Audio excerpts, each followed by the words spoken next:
नमस्कार मित्रांनो, स्वागत आहे तुमचं आपल्या नवीन व्हिडिओमध्ये। मित्रांनो, आता पावसाळा सुरू झाला की अनेक गोष्टी आपण पाहतो, बारकाईने पाहतो। आपल्या घरामध्ये विंचू असेल, गोम असेल, असे वेगवेगळे कीटक आपल्या घरामध्ये प्रवेश करत असतात।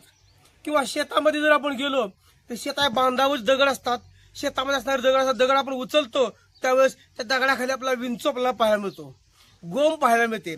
तर अशा विंचू किंवा गोम हे प्राणी कीटक हे आपल्याला चावल्यानंतर आपल्याला खूप वेदना सहन कराव्या लागतात।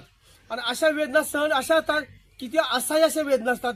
या वेदनातून मुक्त होणं खूप अवघड असतं।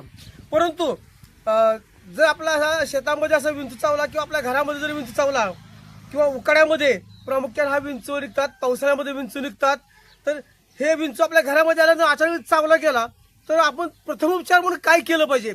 दवाखान्यात जाण्या अगोदर आपण प्रथमोपचार म्हणून काहीतरी केलं पाहिजे। कारण आयुर्वेदिक घटकामध्ये आपण बऱ्याचशा गोष्टी पाहतो आपण की आयुर्वेदिक वनस्पतीचा वापर केल्याने आपल्याला त्यातून आराम मिळू शकतो। तर अशापैकी एक अत्यंत महत्त्वाची वनस्पती मी तुम्हाला सांगणार आहे की ज्या वनस्पतीच्या माध्यमातून आपल्याला झटपट आराम मिळू शकतो। ती वनस्पती म्हणजे आपल्या रोडच्या कडेला उगवणारी उन्हाळीचं झाड।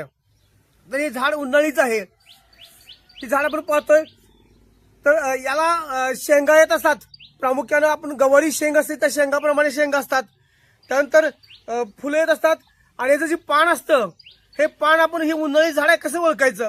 तर याचं कोणतंही पान तोडा तुम्ही, तर हे तोडल्यानंतर असं शिंगासारखं व्ही शेप म्हणतो आपण, व्ही शेप पान कटलं जातं। कधीच सरळ पान कापलं जात नाही, कोणतंही पान कापा, कसंही कापा, व्ही शेप तयार होत असतं। म्हणजे जेव्हा व्ही शेप तयार होतं आपला त्यावेळेस म्हणायचं की ही आपलं उन्हाळीचं झाड आहे। तर या झाडाची जी मुळी आहे ही प्रामुख्यानं ही आपण झाड उपटून घेतलेलं आहे। तर ही झाड जी मुळी आहे इथून जी खालचा भाग आहे हा स्वच्छ पाण्यामध्ये आपण धुवून घ्यायचा, मिठाच्या पाण्यामध्ये धुवून घ्यायचा आणि नंतर याची साल जी आहे ती साल काढून खाण्याच्या पानामध्ये प्रामुख्यानं आपण सेवन जर केल्यास तर निश्चित आपल्याला या विंचवापासून जो दंश होतो विंचवाचा, त्या दंशापासून होणारा जो प्रामुख्यानं त्रास आहे किंवा ज्या वेदना आहेत ह्या वेदना आपल्या हळूहळू कमी होत जातील आणि आपल्याला आराम मिळू शकेल। मित्रांनो, हा व्हिडिओ जर आपल्याला आवडला असेल तर लाईक करा, शेअर करा आणि सबस्क्राईब करायला विसरू नका। धन्यवाद।